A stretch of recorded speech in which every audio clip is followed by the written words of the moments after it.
Bismillahirrahmanirrahim. Thank you, ladies and gentlemen. We are very proud to welcome you on MEDZNTECH Alcon Symposia. I think it is going to be a wonderful hour and a half of topics, discussions, and interactive sessions, which will really enlighten us because we're going to talk about the tear film, different types of refractive surgeries, monofocal IOLs, trifocal IOLs, and above all, we are going to talk about Argos, one of an excellent tool for detection of or calculations of intraocular lens. Now, we'll be going systematically. First, we're going to talk about the tear film, how it's important, why should we really be bothered about it. For this, I would like to invite my panel. First, I would request Professor Dr. Nadeem Riaz to please have a chair. Professor Dr. Tanveer Chaudhary, is he in the house? I think he's still in the air. Not yet? No one? Dr. Akil Qazi, General Mazhar Ishaq, and Dr. Sharif Ashmani. Sir, if you can please grace us with your presence.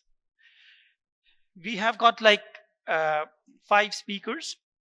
Dr. Noman Hashmani, Dr. Moin, myself, Qasim, and we've got a very learned speaker, Dr. Vasilis S.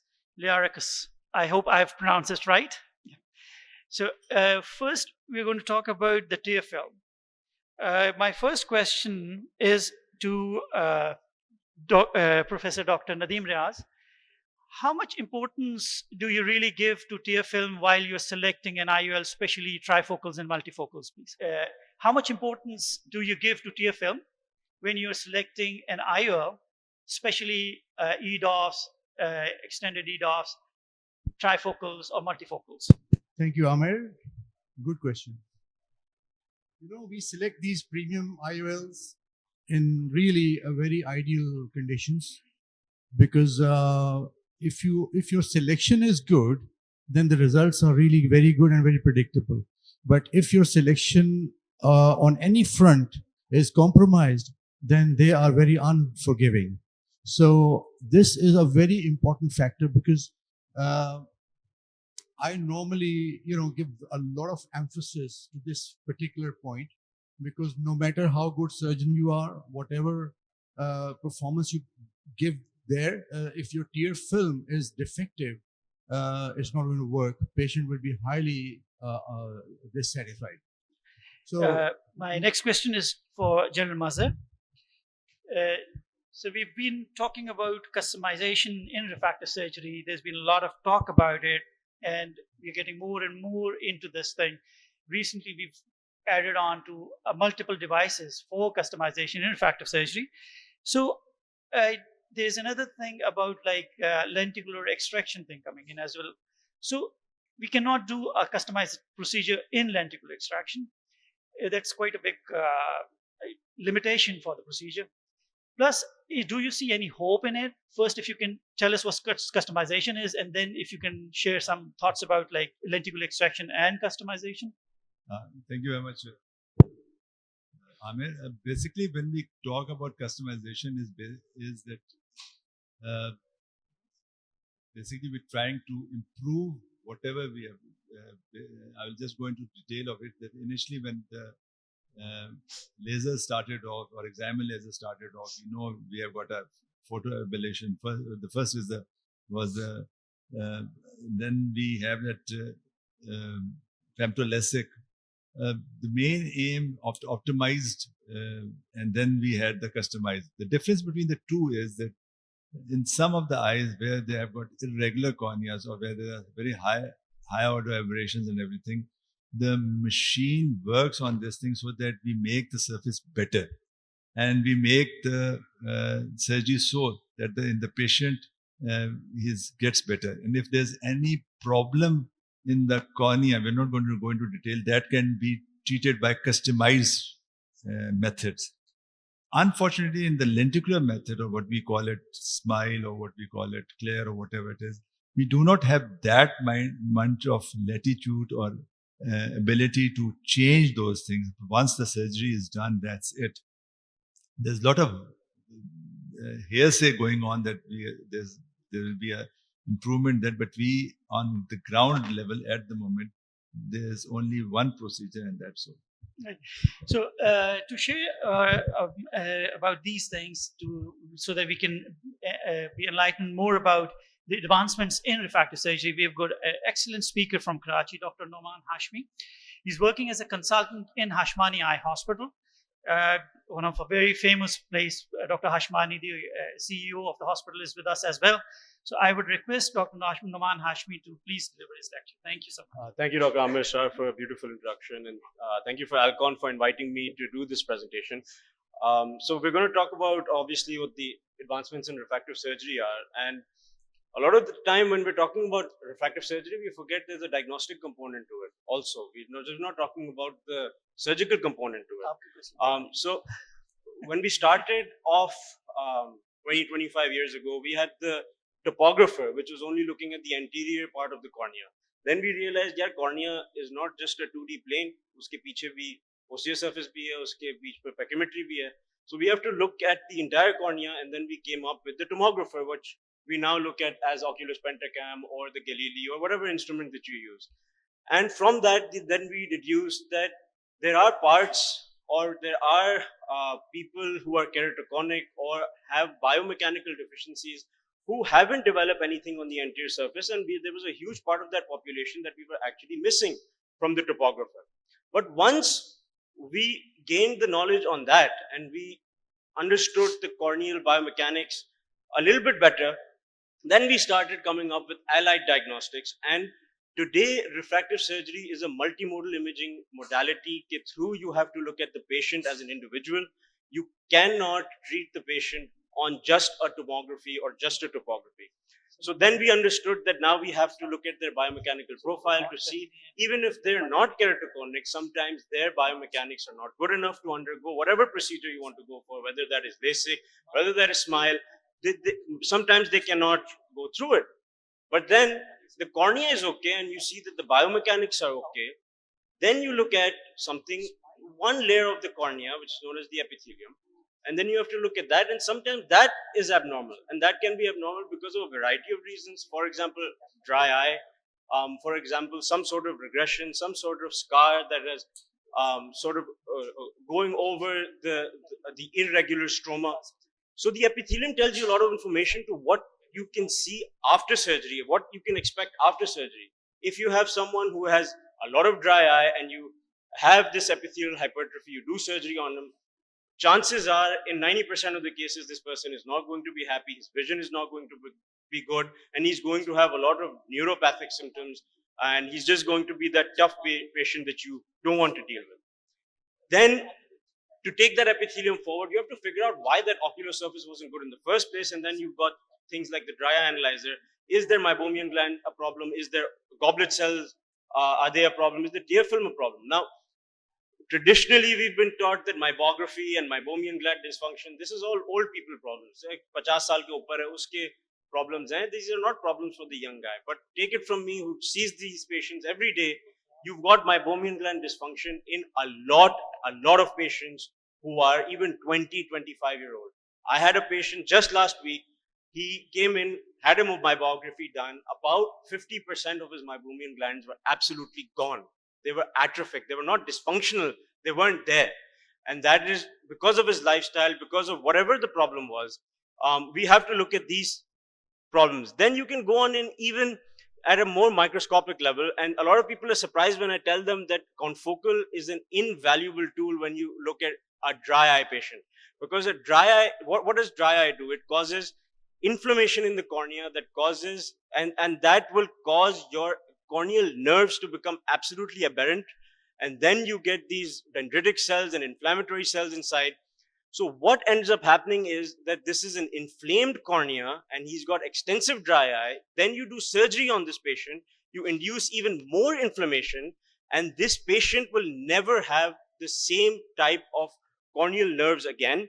He's going to start developing neuromas. He's going to start developing even more dendritic cells, and then he's going to have pain that is not because of his tear film, it's because it's being generated inside the nerves themselves. Then, of course, you've got aberrometry. We've all had that patient that you've done surgery on him, and then now he has night vision problems. And that is just one of them. Or you've got a decentered ablation, and then you've got a lot of coma, and they're 20/20, but they're seeing shadows and halos and all of that stuff. So refractive surgery has gone beyond just the topography, just the tomography.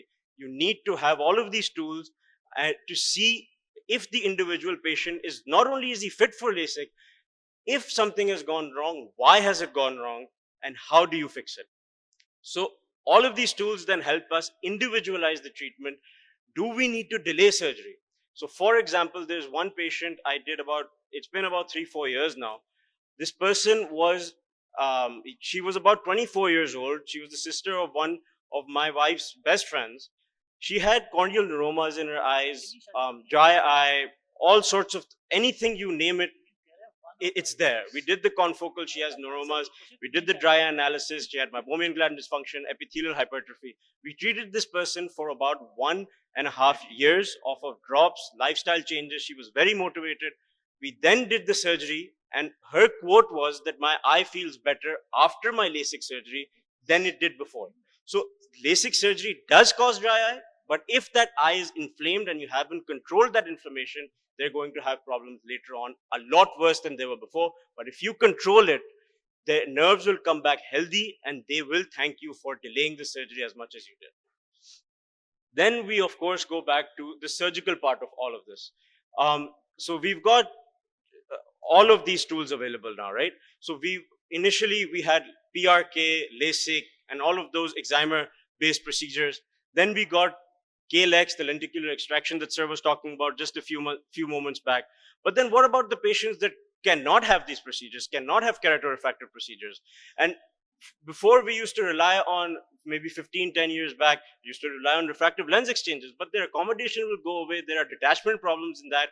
So we don't do refractive lens exchange in someone who's below 40, 45, has not had a PVD. It's absolutely contraindicated. So what do you do in these people? Then you have phakic lenses available.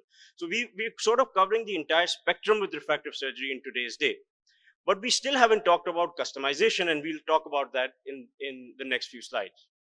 Then we go towards the algorithms that have been there, and we're obviously strictly talking about Alcon's platform, because of course it's Alcon's event, and we've primarily worked with Alcon's machines as well.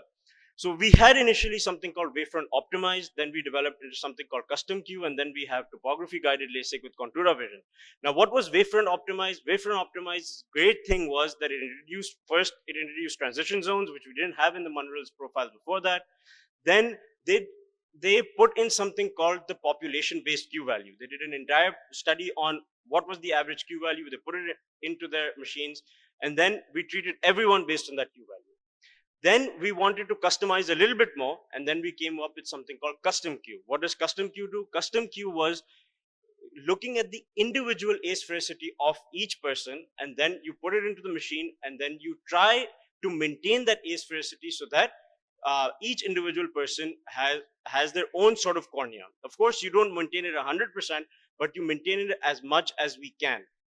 Then this was sort of the first step of customization. Then the next step was obviously what we all know today as Contura Vision, which then maps the cornea, maps the aberrations, and then based on the individual corneal map, you then go on to ablate the cornea, and we've all seen the results. They're spectacular, especially for people who are very keen on fine details and want the absolute best vision possible. But of course, remember, the absolute best vision will only be possible if the ocular surface, his eye, is completely healthy before you do the surgery. Then what else do we have? So the next step from Alcon, which was recently revealed with them, and it was developed by an incredible doctor in France. I think everyone has heard of him, Damien Gartinel. His profile, known as READ, the refractive enhanced ablation for presbyopia. It's sort of a blended vision procedure. It's an extension of the monovision that we all do, and it helps sort of blend the vision in hyperopic patients and some emetropic patients it's recommended in, where we get where we can correct the patient for both distance and near with a little bit of monovision and blending so that your brain can actually adapt to the differences in refractive errors in the two. Then beyond just the refractive realm, we've got something called the femtosecond laser, which we introduced, and we all heard of LASIK, which it performs brilliantly with the FS200, and there's very few complications in the many years that I've been doing it. And then, but we've all heard of LASIK, but what else can you do? And it's brilliant because we can now do things for people that we haven't been able to do before. So DALC and PKP, where femto laser, you can achieve a better sort of anatomy off of those procedures. But then we've got things like Intacs and CARES, which we can totally customize thanks to the FS200, where we can sort of play around with the diameter and the optical zone and create nomograms that are truly customized to that particular patient's eye. And then, of course, you can use these femtosecond lasers to take the lenticule that you've made with SMILE, CLEAR, whatever KLX procedure you're doing, and then you can always take those lenticules and use them in creative ways to help keratoconus patient to sort of bulk up their corneas and give them better vision and help them with regularization, right? Then at the end of it all, though, this is what we're doing currently. What does the future hold for refractive surgery? What does the future hold for Alcon? So the next year or so, there's a new sort of machine coming out from Alcon and known in some markets as Wavelight Plus, in some market as Innovise. And this is sort of the next generation of the refractive surgery platform where you're taking, so in Contura Vision, what you're doing is you're taking just the cornea, you're mapping it out, and you're sort of smoothing out the cornea. In wavefront guided LASIK, you're taking sort of everything around the pupil and you're correcting the entire eye. With the new ray tracing platform, you're making something called the digital twin of the eye. It does the refraction, it does the entire higher order map for the entire eye, and then it creates the digital twin, and you can play around it with it on the software, and then translate that entire whatever you want on the machine, and you translate it as a treatment for as the best vision possible that is possible for that particular patient. Now, these are all theoretical things, right? What was the results of any study that we've seen? So at 3 months post-operative, we are seeing better than Contura Vision, better than anything we've seen previously. 98% people are seeing 20/20 or better. So what? 83% are seeing better than 2016, and 45% are seeing 20 by 12.5 or better. And these are incredible results. These are better than anything Contura has delivered in the best case scenarios. And I am incredibly excited. I mean, the Alcon people know I've been after them for the past 5 years to get this machine in Pakistan, and hopefully we'll be able to get it in the next few years. So that was the end of my presentation. If there's any questions, unfortunately, I won't be here for the next hour or so. So if there's any questions for me, I'll take them right now. Noman. It was a brilliant presentation. Noman's going to head off to next session. If you have any questions, please fire away. Before that, I'd just like to ask, like, your experience regarding the breast beyond or breast myopic corrections with refractive surgery, because I actually have been doing it, Carsten's been doing it, and we have moved away from it. So can you put your input into it? Regarding the breast myopic correction, I wasn't happy with it. I think we had to face those patients for the first 1 year, and those patients were not happy with the multifocal corneas and other aberrations they were getting, and then I actually stopped doing it. That was my experience. I think it's the same experience with me, because there is an aging process going on and there is a regression going on. What we're creating is a monovision, and the monovision is like sometimes very disturbing. Shmani Sahab, you are big time into refractive surgery. Can you please throw some light on the importance of tracking systems when we are talking about these customized treatment? Because tracking is more important when we are like really talking about like how the machines are going to talk to each other. And if we do not have like the 7D trackings, like we do not have like anterior posterior tracking systems, right to left, angulator, all these things, they might be really, really, really difficult. The value of tracking systems when we're doing customized treatment? Value of tracking system is immense since the patient, if the tracking system is not in place, that we won't be able to give that precise customized treatment. So it's an immense value of this tracking system. Thank you so much. And my next speaker is Professor Dr. Moin Yaqeen. He's an old friend, a brilliant doctor, excellent person, a very humble human being. Thank you. So we're going to talk about the advances in artificial tears, and I'll let you talk about it because it's quite an interesting topic. Thank you, Amir. And I think the forum is here on advances in surgeries and machines. I think this is one of the topic which remains relatively dry, so it's a bit of a challenge to give it to the very learned audience. So I've incorporated some things which are more advanced. So if some of you just clarify as we go. So what we're trying to discuss is advances in artificial tears, where we are at this moment.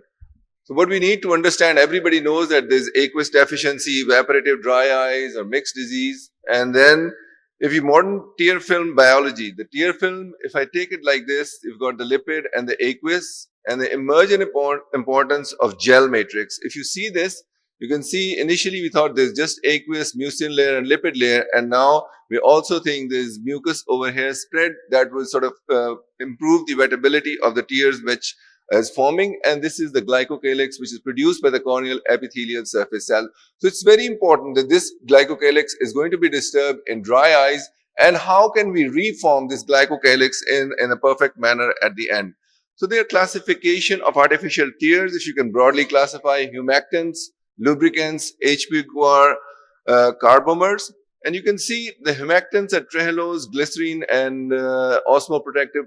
So you can see these are the things, and we'll discuss as we go where they're used and what are the differences when you're using them, what advantages you get. And then lipid-containing formations, and then mucin mimetic agents like hyaluronic acid, electrolyte balance solution like low osmolarity designed for hyperosmolarity reduction.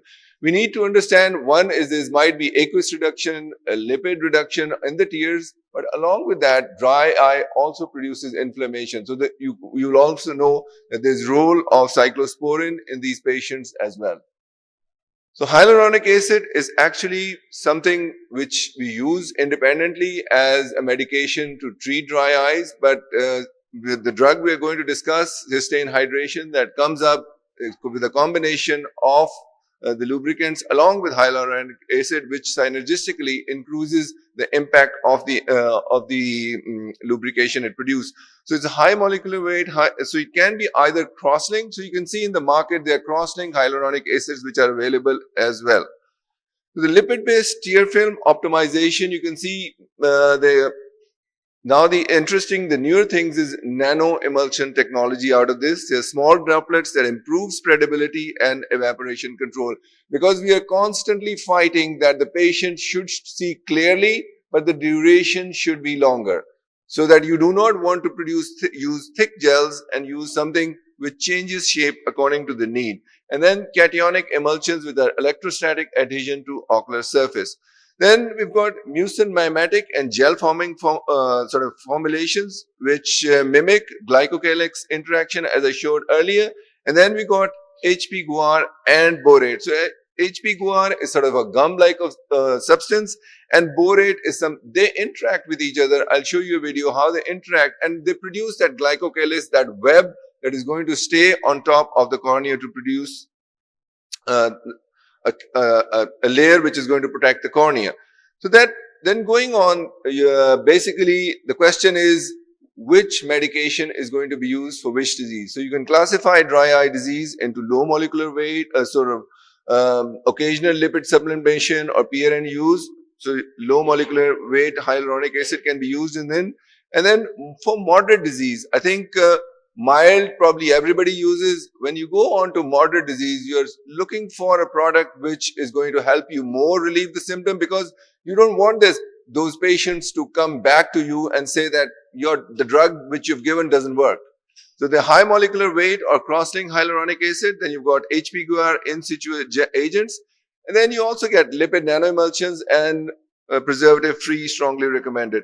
When you go on to severe disease like if you go on Sjogren syndrome, then hyaluronic acid, multimodal, high molecular weight, and cross-linked agents are useful. Gel forming system, osmoprotective formulation, and consider pairing with autologous serum, topical immunomodulators, clearer lenses, and punctal plugs as well. So that becomes a different ballgame when you go on to disease which is very severe, and that is going to sort of, there's a problem that how much of good effect you have and how much the preservative are going to produce an ill effect in these patients. And then for post-surgical patients, you see post-LASIK, post-PRK, and contact lens where they get all these payment problems. So the practical algorithm which you can use is select a formulation which is, if there's lipid deficiency, lipid nanoemulsion, hyaluronic acid for advanced advanced disease, and then mixed is hyaluronic acid and lipid. So the dry eye disease, as I said, it's a multifactorial disease. It involves tear film, instability, hyperosmolarity, inflammation, and neurosensory abnormality, which all have to be treated together. So common symptom, everybody knows, dry eyes, grittiness, photophobia, and clinical signs which are important. That tear film breakup time is important, conjunctival hyperemia, meibomian gland dysfunction, and tear meniscus, for which different disease machines are useful to diagnose these. And so this is, I'll just quickly go, the first line therapy I already went through. And the second line, along with the tear film teardrops, you also need to add cyclosporin, because all of them usually have some bit of blepharitis or meibomian gland instability. Lid hygiene is very useful for these patients, and for advanced, I already discussed this. So for lifestyle improvement, you reduce the screen time, optimize indoor humidity, and avoid air blowing. So going through choosing the right treatment is important. I'll just quickly go through this. And coming back to the product we are going to discuss is Systane Hydration, which gives you extra hydration because of the synergistic effect we get because of the cross-linkage of different materials. So the demulcents or the lubricants which we have are polyethylene glycol and propylene glycol, along with HP-guar and borate and essential ions which improve the osmolarity of the tears at that time. And then coming to why Systane Hydration, you've got so many items which are included them, and all of them are equally important to get that tear film. So I'll show you this one on the video. So you can see this is, as soon as you put the drop in, it is going to have different components which come into action. And this is the area which is denuded, which is, here you see the goblet cells which are missing in the area. And here is HP-guar. So that is a cross-shaped linking agent. And this the white things you see, those are the borate particles, and then you call the polypropylene glycol, and you also get that hyaluronic acid there, and they form that gel matrix in front of that. And that is, you will see that as we will show in different slides, that is very useful in different situations when the dry eyes changes. So you can see the average dry eyes, the pH is about 7.8 compared to average one. You can see what we wanted a drug which would change its viscosity when the dryness increases. So this is exactly what you get. As the pH increases, that means the dry eyes is increasing, the viscosity increases, the duration of the medication is going to increase in these patients there. So viscosity as a function of pH is shown over here in this slide. And as I showed you, Systane lubricant eye drops, we already seen this one. And this is the thing which I was talking about, that when you add hydration or hyaluronic acid over there, the matrix which is formed by HP-guar, and you can see in between there was missing, you would have borate and polypropylene glycol over there. So that hyaluronic acid, when is added over there, that gives you that extra protection which you see over there in patients. And obviously the surface of the cornea looks much better in these patients.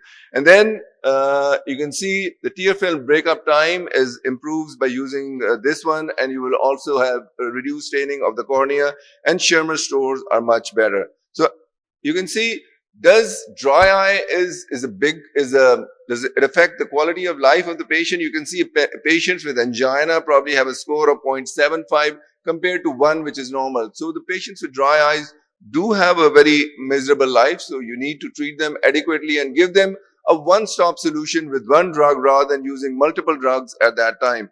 And this, and for patients before cataract surgery, before LASIK surgery, so dry eyes definitely increases after them. So you have to understand that you need to treat them, and sometimes you have to treat them pre-operatively, which can give you a better result.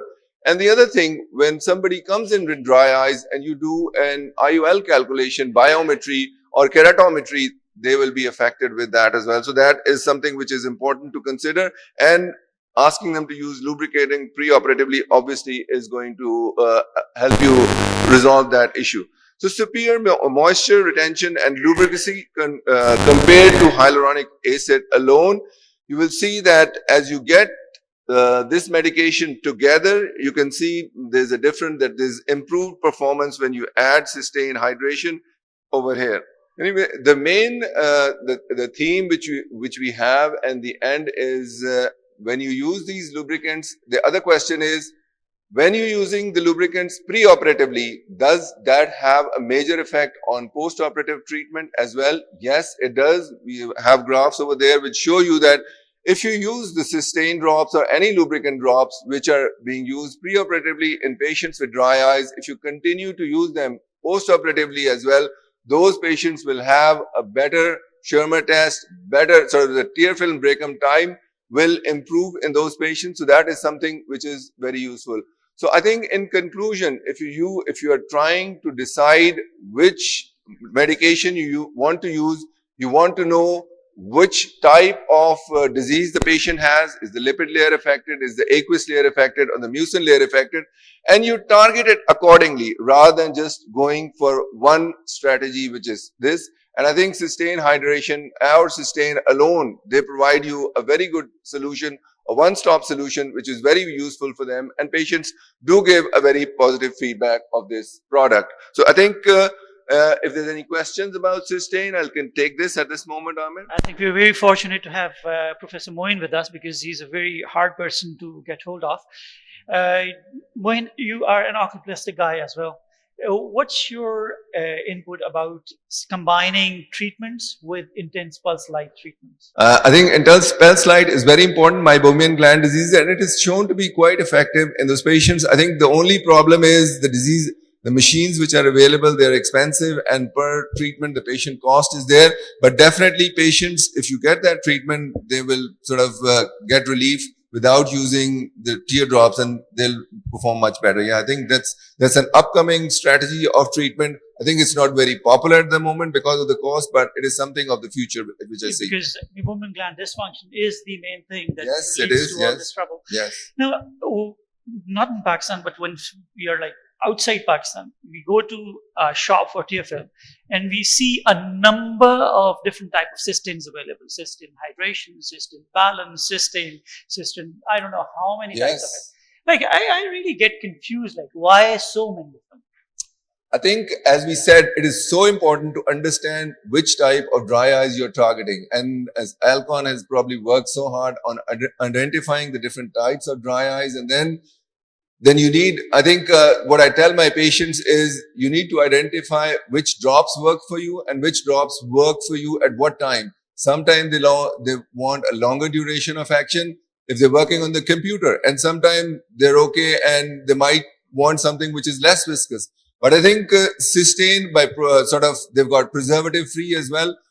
They're top of the line. I think Systane hydration with hyaluronic acid. If you consider that one, probably that works one way for me as well. But if you start off with the basic Systane, that will work for the average number of patients. And then you have to consider how much you're willing to pay for the treatment for dry eyes. So so they produce a different variability. And I think they started off with Tear Natural, which is probably a very good product as well. So Alcon upgraded to Systane. They sort of spent a lot of investment and did a lot of research. And you could see the amount of molecules they put in and the amount of sort of the matrix and gel which produced to coat the tear film in those patients. I think you're very right about it, because Alcon is the only industry or the people in this industry who are dealing with the whole aspect of tear film management thing. Because they're producing the tear film, they are producing best type of IOLs, they're producing trifocals, they are into refractive business.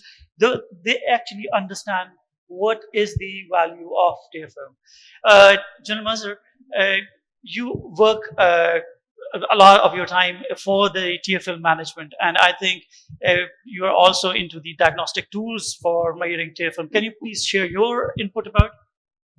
I think so. As Moin has very rightly said, it is important to diagnose what kind of a tear film problem the patient has got. And since it's such a chronic and universal problem that a new tool is coming every day wherever we go. And there's a new thing in the market that is an ocular surface analyzer also. The main aim of ocular surface analyzer is to give you a report that what kind of a dry eye the patient has got, whether it's a mucinous layer or lipid layer or it is meningitis which is causing it. So it gives you a picture of it, and then you can go about whether you want to do a pulse treatment or you want to do a hot fermentation and taking out the mucinous out. So these are different modalities which is available. But unfortunately, end of the day, whatever the treatment is, it is usually the drops. And I think so. It's the very important thing now which is coming up is having a preservative-free drops. And I think so. This is the right time in which we should have preservative-free drops all the time when we are using it. Another thing, even I was there in the American Academy last year and this year, and they have come up with a new drugs. Even that is an Alcon product in which they have started stimulating the nerve fiber layer, the nerves themselves. So that I'm forgetting the name of the drug, but it just stimulates the nerve when you use it as a tablet. And there's also nasal spray coming up, Yes. which is also stimulates the tear. So the thing is that the problem is there, and but the simplest and the easiest way is using artificial tears, and if they are preservative free, they are the best options. Thank you. That's brilliant. Thank you so much. Thank you very much, really Ahmed. appreciate your time, your effort, and all your knowledge. Thank you. Thank It's you a so pleasure much. to see you in Lahore, Amir. Thank you so much. Thank you.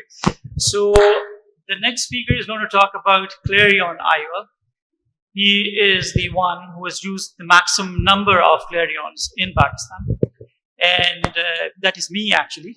So, so without wasting any further time, I'm going to talk about it.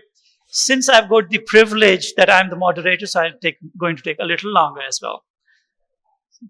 So the best thing when we look into that the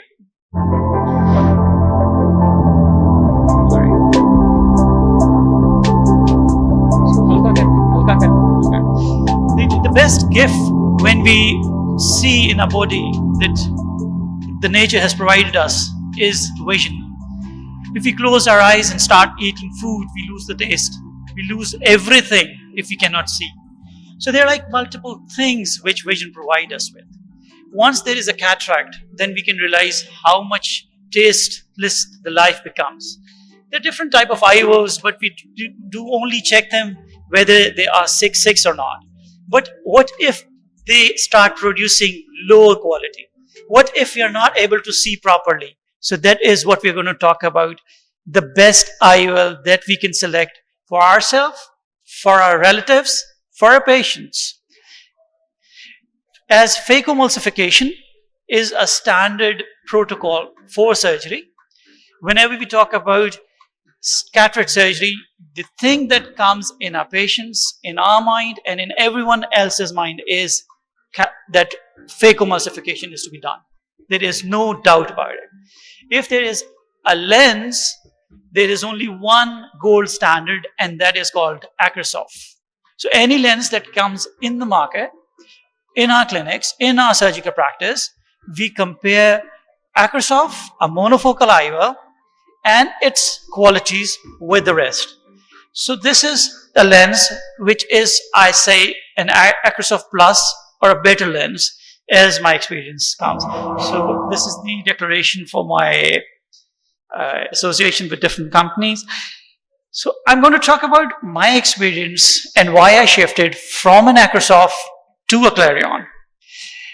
I started using Clarion in 2023, and to date, I have used almost 6,621. That was 1st of December. I had a list yesterday, so it has crossed a significant number by now. So the total number of IOLs used in Pakistan, Clarion IOL used, is something around like 25,000. So I contribute to almost 40% of the total figure. It is interesting when we compare two monofocal IOLs. A gold standard, Acrosof, with Clarion, another gold standard. So what Alcon has done is, they've raised the bar for themselves so that there is no competition. So we're going to talk about the facts, not the data, but from the patient's perspective. When we looked into it, what we found out was that more patients were satisfied with Clarion, having lesser glare and halos. And when we had those patients who had Acrosof in one eye and Clarion in the other one, they preferred having a Clarion in the eye rather than Acrosof.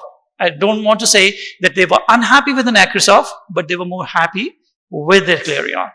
So this basically pushed me or drive me more into using Clarion IOLs. Now, there is always a science behind the thing. Do we have a pointer? Sorry, no, do we have a pointer?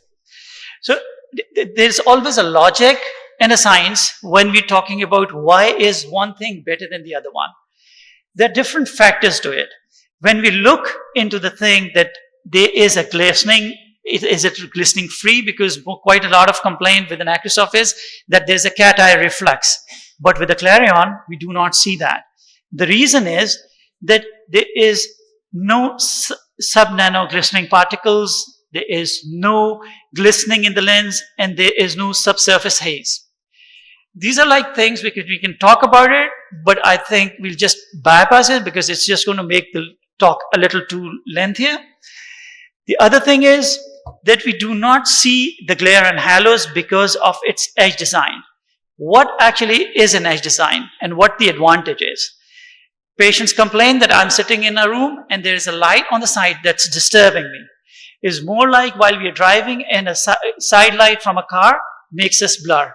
This is not there because of the proper edge design of a Clarion. The very interesting thing, Moin is here, and we were in another session just a moment back, and one of the surgeons said that he is using a lens which has got a 0% rate of PCO. I was taken back. That was like too good, because PCO comes in because of two factors we all know. One is the surgically induced factor, and the other is the lens induced factor. So we cannot have a 0%. But as far as percentage of PCO is concerned with Clarion, this is the lowest as 1.5%. Now, what actually happens when there is a phimosis of the bag? The lens can move forward, it can tilt or decenter. So this is what actually is going on. But because of the brilliant haptic design, it does not move forward or tilt. Now, there is a simple rule, if you remember, of a 0.5, that if the lens is decentered from the center by 0.5 millimeters, its effectivity goes down. The most forgiving lenses are aspheric lenses. Then are the spheric. Trifocal, multifocal EDOFs are the least forgiving. So just be very sure if you're using a trifocal or a multifocal that are centered properly. Look into the undilated pupil before surgery so that you can actually identify where you're going to position your IOL, especially in case of a trifocal.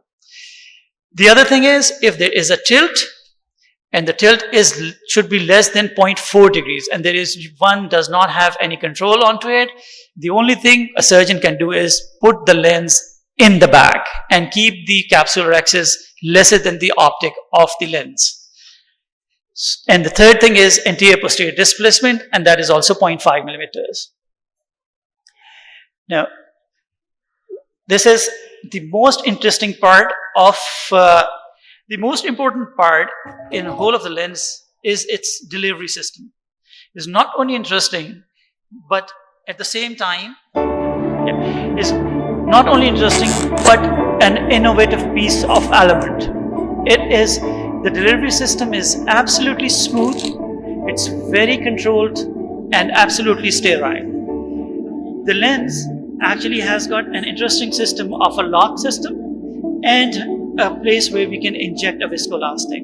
There are quite a lot of people who say that they injected the viscoelastic and sometimes it gets stuck in it.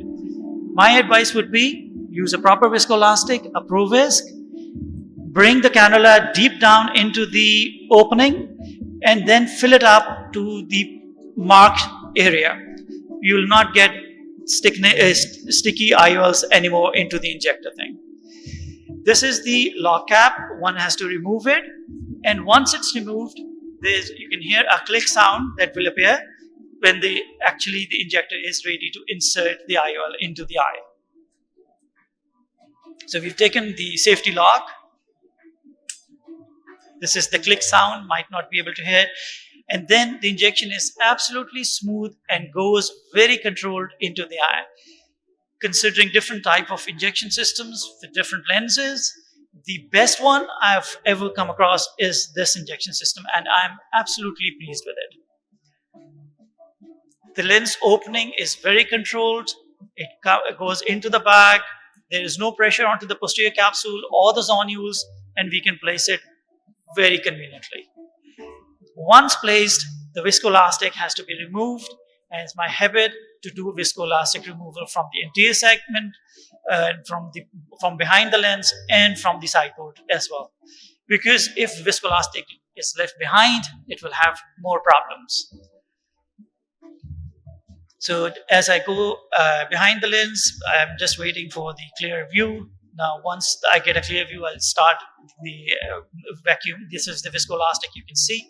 So once all is done, the lens is placed perfectly, and the best part is the haptic design is such that it centers on itself and we don't have to manipulate it much. Bismillah ar-Rahman I'm 71 years of age. I'm basically diabetic for the last 20 years, and now I have developed, for the last 2 years, I have developed cataract.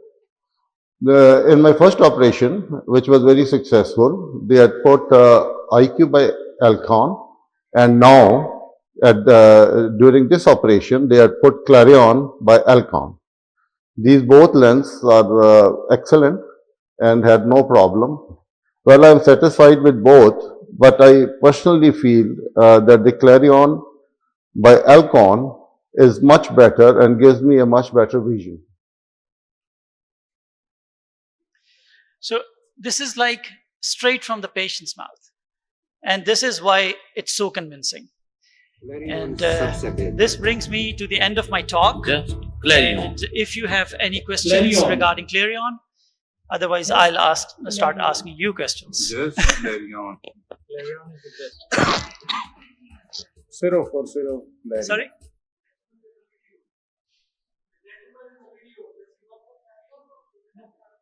No. He is a totally independent opinion. Absolutely an independent opinion. Yeah. So can we mix and match Clarion with IQ? I've done quite a few mix and match with the Clarion, and I've also done quite a mix and match with Clarion and Vivity. Okay. And they've also worked very well. And the best part is, like, I've used Clarion in post-refractive cases, and I've used Vivity in post-refractive cases as well. And the absolute trouble is, like, they might get glare and halos. I'll leave everything for our guest speaker to talk about. I don't want to spoil the surprise. So, right. So talking about all these lenses, I was in Karachi. I think that was initially start of this year. Tanveer Chaudhary asked a very interesting question. Which lens would you prefer to have in your eye when you develop a cataract? So same question is for you, Tanveer. You never answered it for yourself. Yes, yeah. You're still in the jet mode, I think. Which lens I would have with if I have cataract? How do you know that I didn't have cataract? No. You'll never develop cataract. But if you develop cataract, I mean, it's still like years to develop it?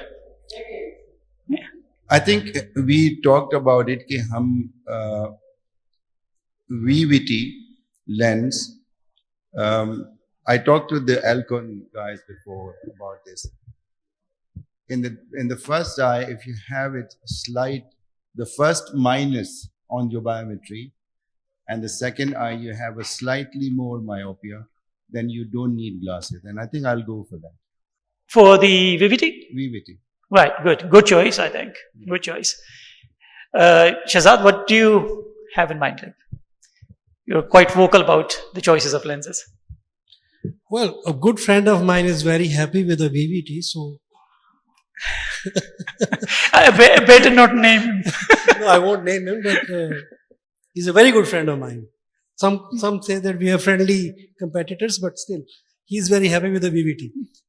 Personally, I would go for the Clarion because so far I've also fallen in love with the Clarion. Saeed Iqbal, has he left? Right, okay. So the most important part in selection of any IOL is its calculation. May have a brilliant surgery, a perfectly placed IOL, and the biometry goes wrong. We are absolutely in trouble. We have got ways of mending it, but it's a horrible experience if the patient comes in post-operatively. We're happy looking at the eye, but the patient's extremely unhappy because they have got to use glasses. We've got an excellent speaker from Lahore, Professor Dr. Qasim Latif, to talk about Argos IOL calculators. We've got quite a lot of optical calculators, but this is considered to be one of the best of its kind. So we'll ask. Thank you very much, Amarai, and thank you, Alcon, for giving me this opportunity to speak about one of their premier products, the Argus, which I've been using for the last 1.5 years now. So biometry हमेशा मुझे याद कराती है house job में when we started our PG training, 2-3 चीजें ही eye surgeon को जमाने में सिखाई जाती थी other than थैला जिसमें हम सामान लेके फिरते थे, and one was taking the intraocular pressure vision, and then Aahista Aahista उसका जी biometry. और तब हमारे एक बड़ा नाइटमेयर होता था biometry. I'm not sure कि हमारे जो नए पीजीज हैं उन्होंने कभी वो मैनुअल केराटोमीटर्स देखे ही नहीं है जिनको 2 डिग्रीज पे घुमाना पड़ता था और हाथ से पकड़ के कॉर्निया रोज मार के एक दिन प्रोफेसर साहब से डांट पड़ती थी तो उन्होंने कॉर्निया सारा छील दिया बायोमेट्री करते हुए. एंड सोहेल साहब यहाँ पे बैठे नहीं हुए, लेकिन सोहेल साहब हमें सिखाते थे कि भाई जहां पे प्रोब और फाइबर मिलेगा वो उसके गर्दन है, उसको बड़े प्यार से तुमने गर्दन पकड़नी है और प्रोब को टच करना कॉर्निया से. अगर जोर से कॉर्निया को टच कर दिया तो कॉर्निया खराब हो जाएगा, फिर मैं तुम्हारी गर्दन पकड़ूंगा. So I remember those days, early days of our biometry days, and now things have changed completely. And I am not even sure कि जो नए पीजीज हैं उन्होंने कभी वो बायोमेट्री वाली मशीनें मैनुअल और मैनुअल केराटोमेट्री कभी देखी भी नहीं है, अदरवाइज उनको पता चलता हम कहां से आए हैं. So my financial disclosures, I don't have any financial disclosures. So there are two kind of biometries. One जो खत्म हो गई ज़माना कदीम के जी ultrasound, and then the optical. And even the optical biometers, there are two kinds now. So एक optical biometers जो 700 के ऊपर काम करते हैं, and the new generation of biometers which are very fast and which are very accurate, and they are SD or SSOCT based. And they are the ones which have actually changed this front of biometry for us. So what were the limitations of ultrasound biometry? So ultrasound biometry बड़े अच्छी काम करती थी जब तक हमारे पास multifocal या toric lenses or we didn't have premium lenses. The moment we started having these lenses, all of a sudden we wanted to have more accurate biometry. And the biometry doesn't mean कि हमने सिर्फ axial length calculate करनी थी. उसका मतलब था कि हमने पूरा कॉर्निया का कंटूर, लेंस का कंटूर, रेटा का contour, everything needed to be mapped, and only then you could get a good or a brilliant result. So optical biometry and versus ultrasound biometry, precision कम थी, इनेबिलिटी हमारे लिए toric lenses की, lens thickness, operator dependent. मेरे हाथ में number कुछ और आता था, मैंने कॉर्निया जोर से दबा दिया था, नंबर आ गया. And someone who just was very gentle, the number seemed to be different. So repeatability कुछ भी नहीं थी. Patient discomfort, मरीज की आंखें खोल रहे हैं, जोर लगा रहे हैं, कतरे डाली जा रहे हैं, जी आंखें खोले, एल्केन डाल रहे हैं, बाद में पता चलता था कि आंख की एपिथेलियम उतर गई तो बायोमेट्री बिल्कुल ही चेंज हो गई है. So all these things changed. What happened with Argus? So Argus is a swept source real-time OCT. So why I'm stressing on real time, I just show you why real time matters now. So what does it give? It gives us the axial length, the corneal thickness, interior chamber depth, lens thickness, pupil size, corneal diameter, flat, steep meridian, and the astigmatism. So it has taken me around 3-4 seconds just to tell you what qualities does the Argus give us. But do you know that it hardly takes 1 second for Argus to calculate all these qualities? The patient just sits, you press the button, in a second or less, it takes all these readings, and that's it. And this is where I was sold for this machine, that it takes less than a second to take all these measurements.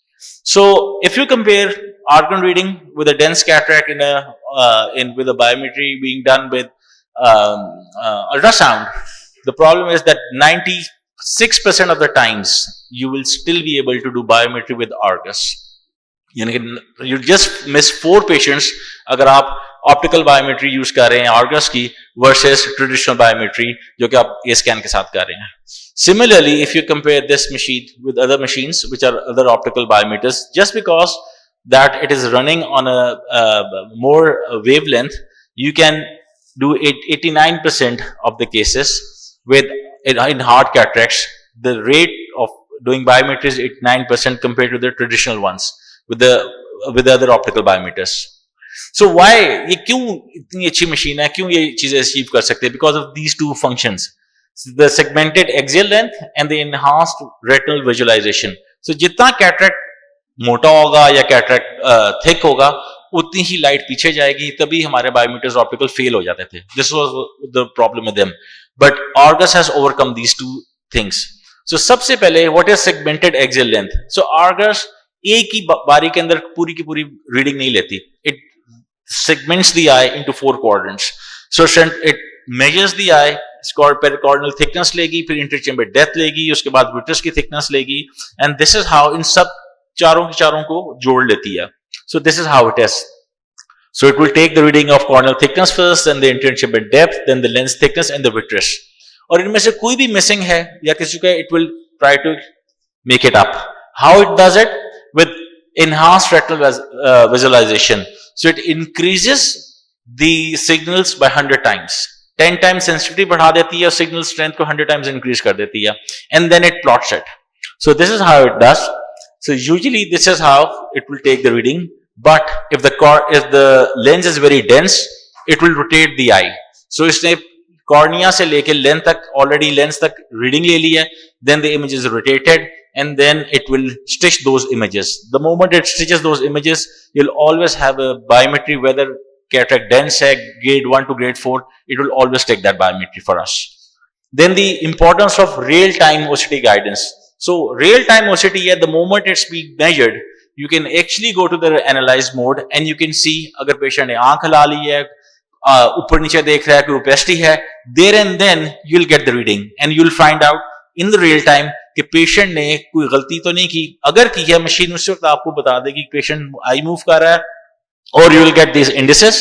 If any incident is in the red, you can always go back and take the reading again. So that is why you need real-time OCT, real-time guidance, and you don't need to go next day और पता चले जी reading खराब थी.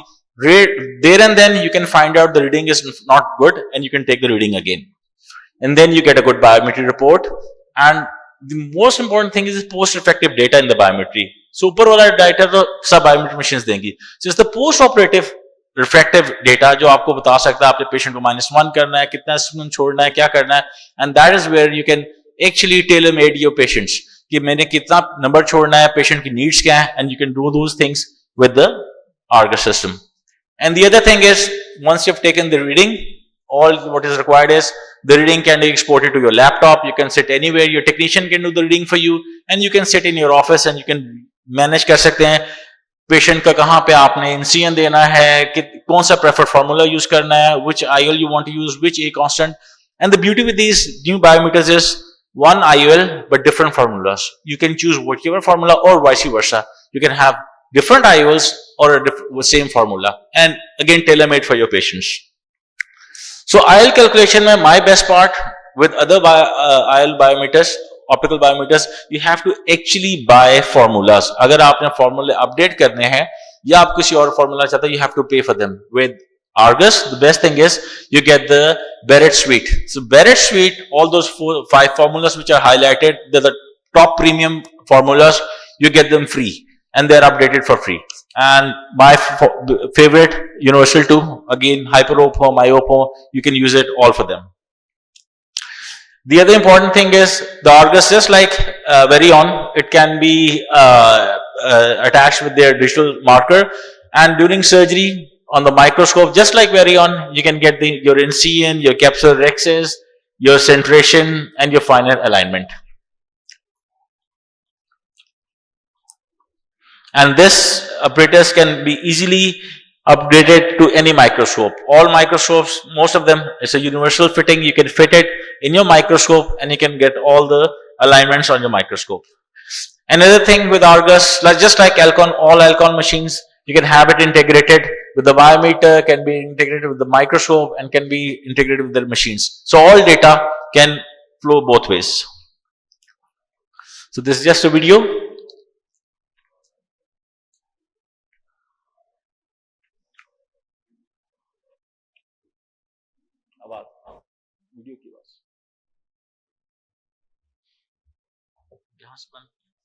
Position, easier solutions for smarter planning. At Alcon, we are committed to offering innovative solutions that enhance your surgical experience and help achieve better patient outcomes. Complete your Alcon cataract refractive suite with the Argos biometer with image guidance by Alcon. Experience faster acquisition, easier solutions for smarter planning, and better precision. Seamlessly transfer your surgical plans to the OR with Alcon's digital marker microscope. Integrate your image-guided procedural steps with your Centurion vision system for hands-free foot switch-enabled control. Minimize transcription errors, eliminate manual marking variability, and accurately correct for subtle torsion using image-guided high-definition overlays with real-time eye tracking with the Verion image-guided system. Integrate image guidance into your surgical process for improved workflow and image-guided precision, powered by Alcon. So I haven't used actually 6,621 Clarions yet, but I use different IOLs. But I can tell you one thing, that this biometer actually works for most of every IOL and gives you very precise readings. Thank you. It's excellent biometer, but it still lacks the topographical element. You remember we had a thing called Galilee 6, and there were quite a lot of problems in calculating. We do not, I wish we can add on like epithelial mapping into it that would just enhance our feedback of calculating trifocals, IOLs, or multifocals. I think they're going to come up with something like that. They're working on it. They'll probably build that. But again, epithelial mapping versus biometry, it's a completely different thing. People have got their epithelial problems. Their biometry and their refractive error is never stable. The moment they'll have any epithelial problem, the number will always change. Because at present, it's I think definitely you are also doing epithelial mapping before selecting any trifocal or a multifocal IO, because we see a lot of hypertrophy or hypotrophic epithelial problems, and that can really disturb the post-operative results. One interesting thing like we come across, because we've been doing refractive surgery for such a long time, that those people have started developing cataracts now. So if Professor Akil Kazi can throw some light on calculating IOLs post LASIK, hyperopic and myopic, both please. This is a very important thing to know, that patients coming for cataract, you ask them, are you using any glasses? They say no. For the last 10 years, 20 years, because when we started doing the patients who had these procedures, it was a new one. To tell you that when certification was being done for the premium IOLs, the company guideline was that it should not be used in eyes who have been previously treated. And my first, among first patient was a lady, 48 years old. At the age of 42, she got LASIK done in Dubai, and then she had again regression, at the age of 44, and she presented to me at the age of 48. She was having nuclear cataract. And the nuclear cataract was causing her myopia. So I told her that you have cataract. And she said, now do something.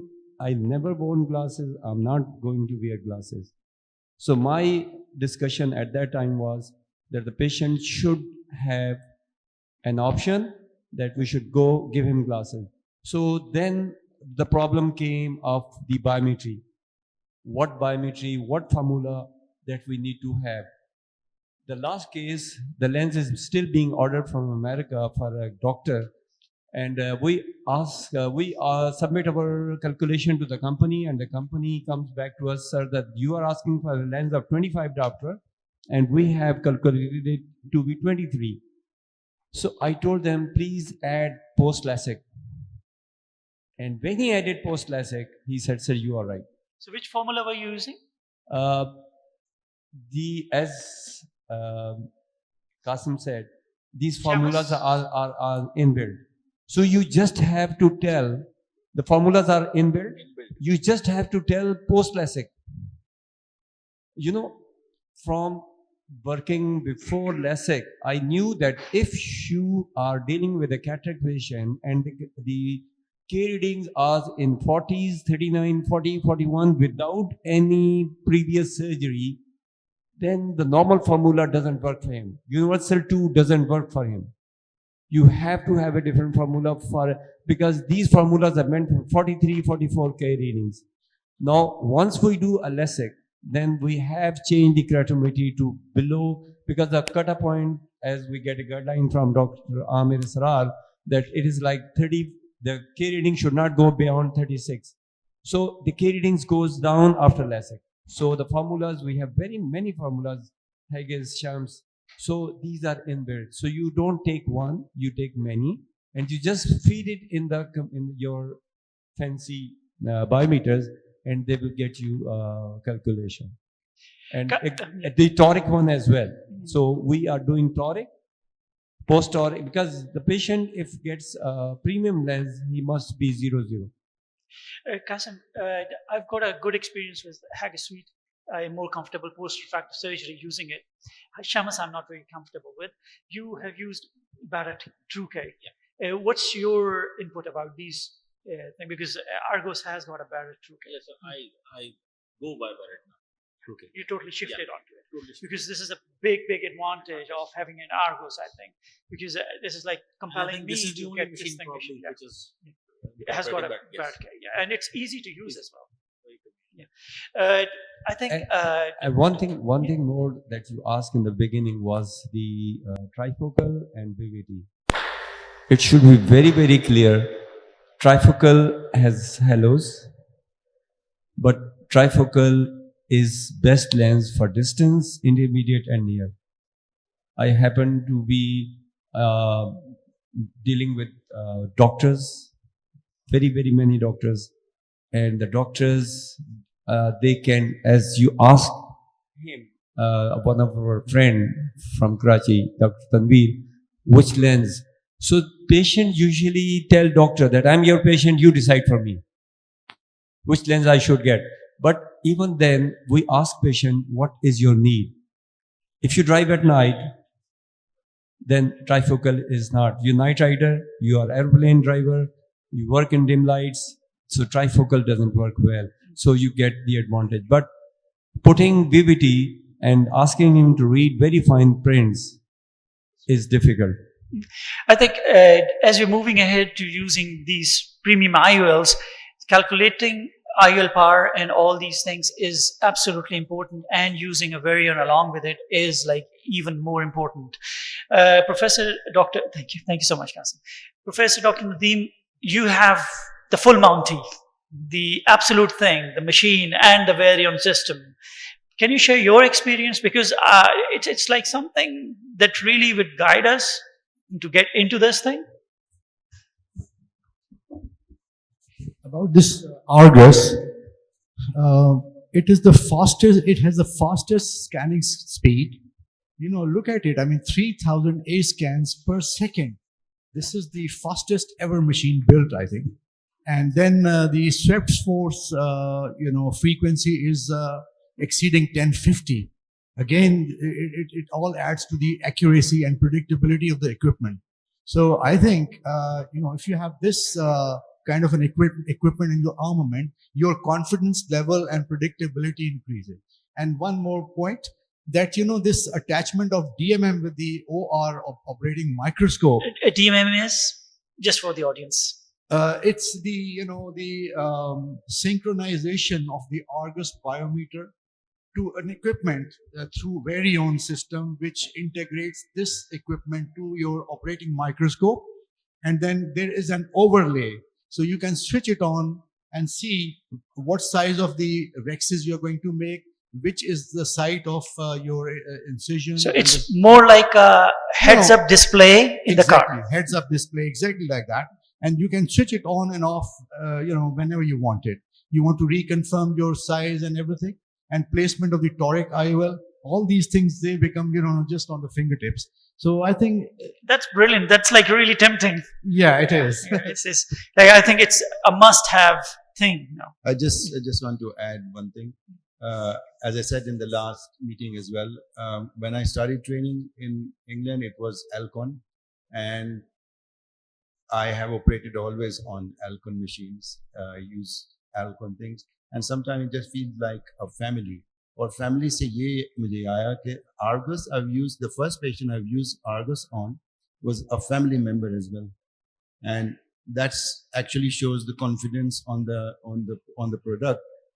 Very hard cataract. All other machines failed to get me the lens, but Argus did, and post-op result was excellent as well.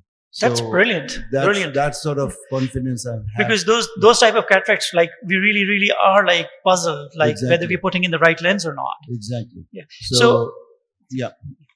So as being very clever, we've kept the best for the last. So you guys cannot leave the hall. So we've got our best speaker, Dr. Vasilis Liarakis. He is from Greece. He is an excellent surgeon, a cornea man, a refractive guy, a cataract surgeon. He's a complete person in himself, like a very good surgeon. Please, if you can deliver your lecture. Thank you for the impressive introduction, although I don't deserve it. Thank you for your kind invitation.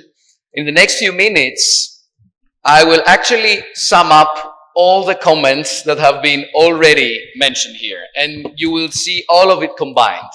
But I will start with answering the question that was posed before, what lens I would implant in my eye. And I'm not talking about cataract surgery, it's a refractive lens procedure because presbyopia is here. So I had that question. There was a survey in Greece, and there is also a survey at the ESCRS, but there was a survey in Greece. And a lady came up asking that question. I was not expecting to receive such a question. And the first answer that came up in my mind was Clareon Vivity. That would be the lens that I would implant in my first eye. And if I'm not satisfied with this, then I would choose the second one. So I indeed had that question. So now we will talk about how to match these lifestyle needs with Vivity and Panoptics. And I would like to thank Alcon for supporting that trip and for having me here. When we're talking about premium lenses, we shouldn't treat them like an aesthetic intervention. Premium lenses are not a luxury, although we can sell them as a luxury to make money out of it, but they are not literally a luxury. It's not Botox. Premium lenses are not actually premium. They may be necessary for all the ones that are wearing a mask, regardless of the reason, younger or older, men or women. They may be a necessity for the ones cooking in their kitchen, either at home or being their job. There may be a necessity for people living in the cold. This may be a necessity for people working in the industry and having to wear thick gloves, preventing them from changing their glasses for reading or for seeing something at a closer distance. They may be a necessity for medical professionals like us that need to be able to see far and near at the same time. There may be a necessity for the military. There may be a necessity for drivers, professional truck drivers or bus drivers that were excluded in the past, who need to be able to drive also at night and be able to see far and near, but also for us driving home after work. There may be a necessity for a diver or for a pilot, but it's also a matter of safety. It's a matter of safety for older people having mobility problems that need to take their medications safely and they cannot put on glasses, that need to be able to eat safely, that may have arthritis and having difficult to put their glasses on, that who may have dementia or Alzheimer and don't know where their glasses are. This is your first patient. And it's exactly the patient described just a few minutes ago. This is the patient. It's the presbyope after hyperopic LASIK. That's exactly the first patient that you will deal with. The same patients that were asking to get rid of their glasses for any reason just a few years ago, and you performed a perfect surgery, they're coming back with presbyopia, begging for a new solution. So this is the first patient that you will encounter, and he or she will be asking for a perfect refraction for far and a perfect near and intermediate vision. So this is Christina, a friend of mine, like our colleague before described, who came when she was 45, about 11 years ago, with hyperopia, freaked out because she could not read, although she could see far very well. She was a plus 2.5, and we performed a nice femto LASIK hyperopic correction. Very happy. Vasily, you saved my life. Well, I like to do that. But then she came back a few weeks ago, again freaked out. Well, I've been happy for 10 years, but now I have freaked out again. Well, you grew older, lady. Yes, but it was not only that. It was also a regression of the hyperopia. Look at the hyperopic correction, how much it changed. Wow, what did I do? I did nothing wrong, yet hyperopia regressed. And we know that this may happen, plus presbyopia that came. And who is responsible for presbyopia? The lens. So this is our target. And the lens does not necessarily need to be opaque or have cataract. There may be a dysfunctional lens syndrome over there. Look how it evolves over time. Look at the densitometry, how it evolves over time. Look at the wavefront aberrations, how they evolve over time. So we are moving from presbyopia to cataract without necessarily needing to say that word. It's not cataract. It's just a dysfunctional lens syndrome. It's an age-related focus dysfunction. And there's a way to measure that with ray tracing aberrometry. As soon as we check for the cornea, whether it's regular or not, and we find the cornea being pretty okay, then we check for internal aberrations and we realize that this dysfunctional lens index has dropped from 10 to just 2 in a young lady over there. So there is a way not only to measure and evaluate, but also to follow the progression of the dysfunctionality of the lens over time. And here is the solution. The solution is either a diffractive or a non-diffractive, that is basically my preference, namely a refractive lens, that is full range EDOF. So terminology has changed as expected, because initially, as the American Academy had put the term about EDOF lenses, they were supposed to offer an addition of about 1.5 diopters maximum. But this is not the case because technology evolves and there is progression in that. So now the ESCRS has come and changed all this terminology, and it offers the option of partial range and full range correction. So you may have an EDOF lens, an extended depth of focus lens in your hands, offering a full range of correction. So not necessarily, not only intermediate, but also near vision. And Vivity is a lens that offers that. How can they do that? By shaping wavefront in the central area with a continuous full range depth of focus, as you can see there, which can be measured, and you can see the shape, what it looks like.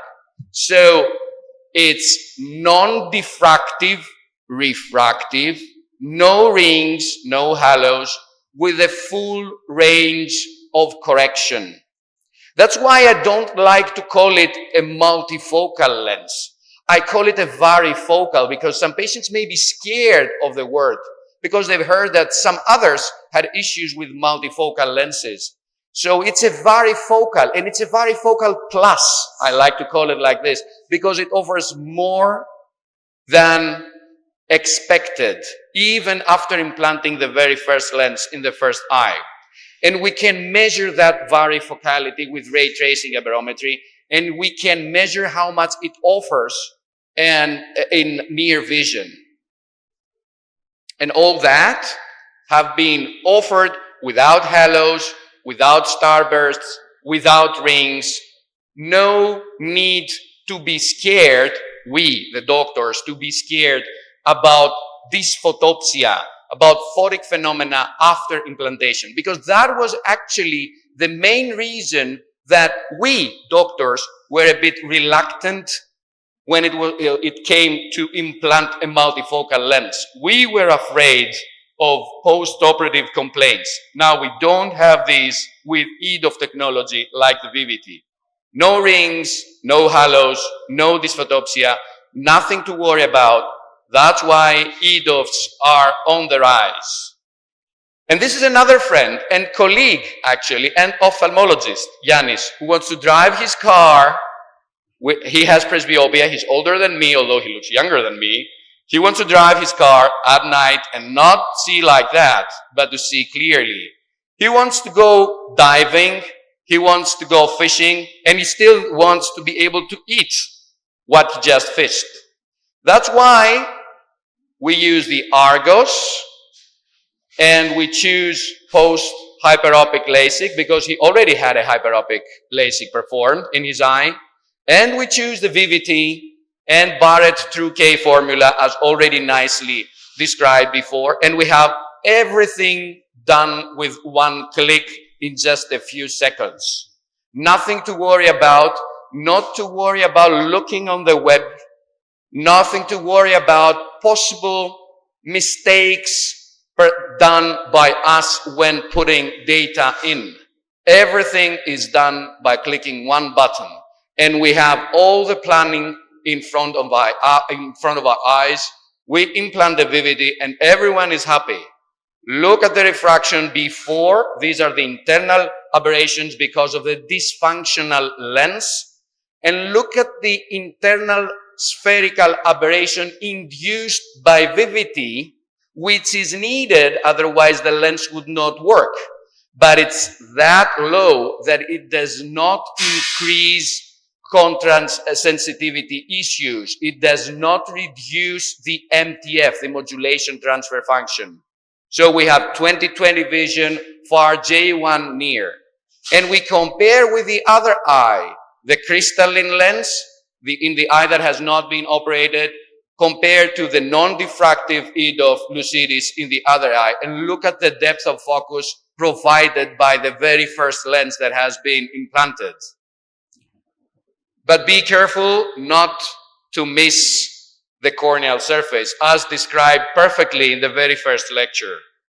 This is a 40-year-old lady referred to us because of increasing oblique astigmatism. She was planned by her own doctor for surgery, but something was wrong. Well, he assumed that that was keratoconus, so he wanted our opinion. I didn't see any keratoconus over there, yet it was confirmed that she had an increasing oblique astigmatism, strains in the one eye. We check the other eye. I don't see any keratoconus there. But there is a problem that is evident at Placido disc. Well, let's perform ray tracing aberrometry. Well, something's wrong over there. That induces high order aberrations that ruin the quality of the vision. What kind of operation can be performed in such an eye? Look at the coma over there. Well, there's probably keratoconus and we don't see it. No, it was not keratoconus because the epithelial map gave the answer. It was an irregularity of the epithelium due to dry eye. So dry eye is a disease, and this is how we need to communicate it to the patients, not to scare them, but it's a disease. That's why it's called dry eye disease. It's not just a symptom. This is what they need to know. And dry eye before surgery is a patient's problem. Dry eye after surgery is our problem, and we don't want to encounter such a problem. And this is a short video of a premium EDOF lens, like a Vivity toric that you will see there, with very own image guidance. It's not that we cannot perform the surgery ourselves without the aid of technology, but it's good to be safe. It's good to be guided in a way that we feel safer. It's good to have a mark saying how large to perform the capsulorhexis because we need a smaller capsulorhexis for safety. Don't forget to perform meticulous posterior and anterior capsule polishing. Don't forget, as already described, to remove the viscoelastic from behind the intraocular lens after implanting the lens. And when it comes to the alignment, be careful to use the visual axis as reference because you don't want to center it. This lens looks decentered. Once we pick from alignment and we switch from the limbus to the visual axis, then we need to actually decenter the lens in order to properly align it. So this lens looks decentered, but it's properly aligned because it's angle alpha, not angle kappa. It's angle alpha that will make the big difference. And with connectivity of all these devices that we have in our armamentum, we achieve simplicity and flexibility, leading to efficiency and safety. There are no absolute contraindications for EDOF IOLs like the Vivity. However, there is only restricted performance in case, for example, of macular diseases, retinal degenerations, or optic neuropathy. It's not that these are contraindications. Either way, you are going to implant the lens, but you know that the lens will not perform that well because there is an underlying disease. So, under promise, explain in advance. Everyone deserves a premium lens, either because of necessity or because of safety. And the only permanent solution to treat presbyopia plus dysfunctional lens syndrome plus any additional refractive error, residual or pre-existing, and to treat or prevent future cataract is a full range EDOF lens like the Vivity or a multifocal lens like the Panoptix. Thank you very much. Thank you so much for such an if you can just, yeah, because they're going to be, I think, quite a lot of questions because Vivity is the thing. We don't have Vivity Clarion, but we have like the standard Vivity with Acrosoft. So have you compared the two or your experience? Yeah, ever used Vivity Acrosoft and Clarion or? Yeah, Clarion Vivity is just now in the clinic. So I've implanted very few ones to have outcomes and to perform a comparison. I don't expect to find a huge difference. Either way, we know that the quality of the material is better. So I don't expect to find a huge difference with regard to the performance of the lens. However, I expect to find maybe some difference, as already described, in patients comparing an Acrosoft Vivity in the one eye and the Clarion Vivity in the other eye. Maybe the new one will be more clear, let's say. But I would be interested in measuring MTF in Clarion Vividity, which I will do, but I need more cases than the ones that I have now, because MTF, modulation transfer function, for the ones who may not know it, is actually the whole amount of energy that is distributed in the eye.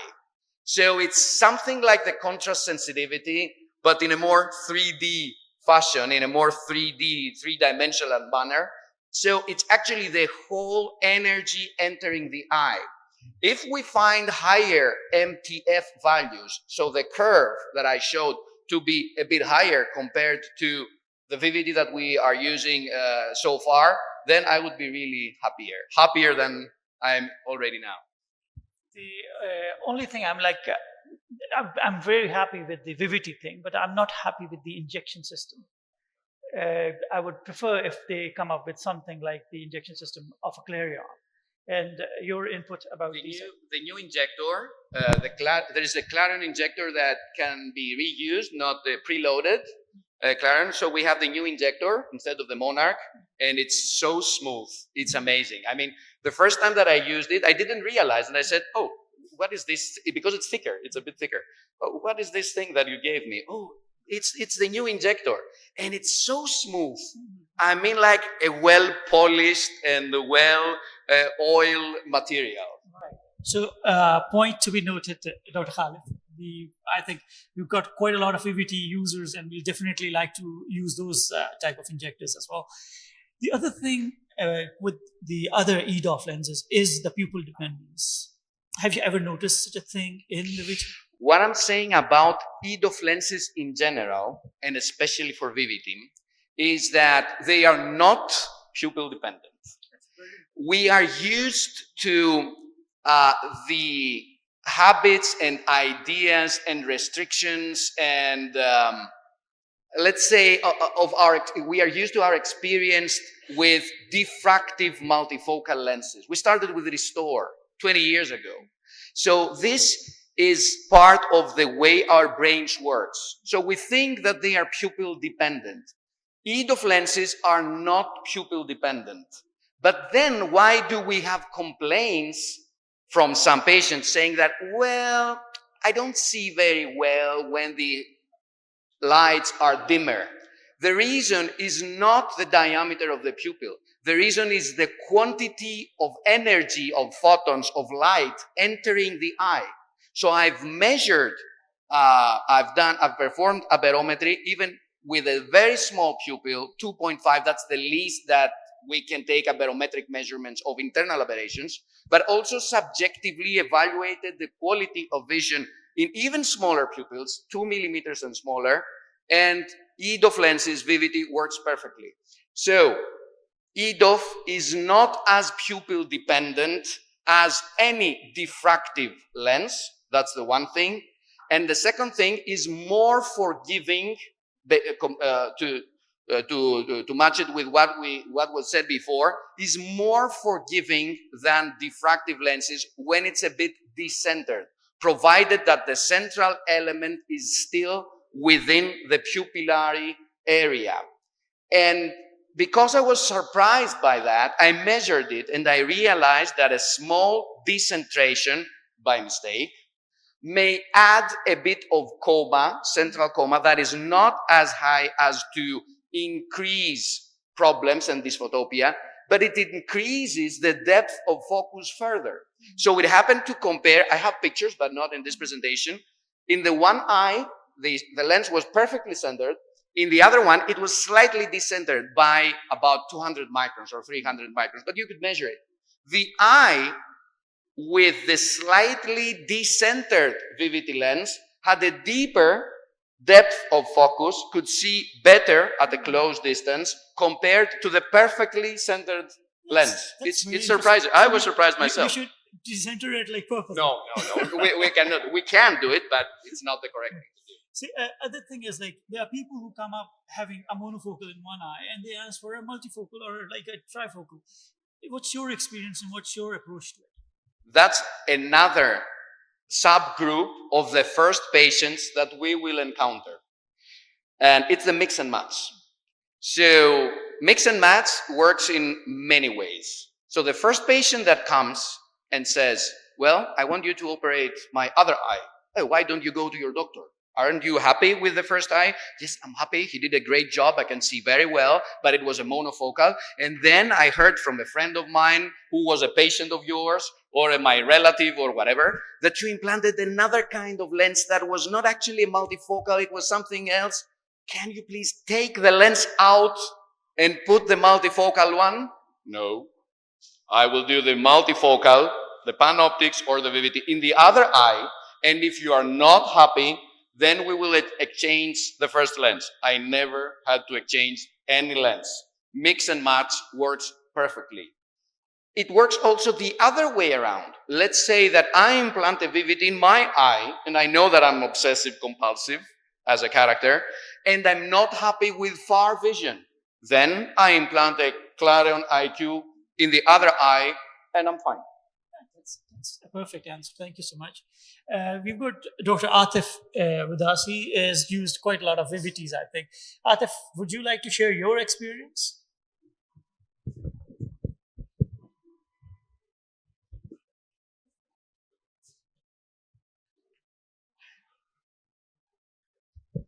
Thank you. As far as VVT lens is concerned, I have used VVT as a second eye as well. Patient had Clarion or IQ in the past, and when they came and asked for VVT, I said, yes, we can do it with very good results. And so that's one. Second, I've done it with, we just discussed that with a multifocal and a VVT. That again is showing promising results. But the question which Amir asked, that which lens would you have in your own eye? I think now consensus is that it's going to be VVT. Ali, you're doing refractive surgery. Have you used VVT lenses in post refractive surgery patients and your experience regarding it? No, actually, there are a lot of compounding factors when it comes to post-refractive patients, and you are always afraid the biometry or the problems that you might encounter. So what I've been doing so far is just going for a monofocal post-refractive patients once they develop cataract. And majority of people, they do accept the fact that even if they are presbyo, they are reasonably happy with that. But I haven't just stretched myself to that extent yet. Thank you so much. Thank you all for taking time out and gracing us with your presence. It was a wonderful experience to listen to these learned speakers, our panelists. I'm thankful to you all. Thank you so much. And I think the meal's all set, and we are hungry after too much of knowledge. Thank you so much.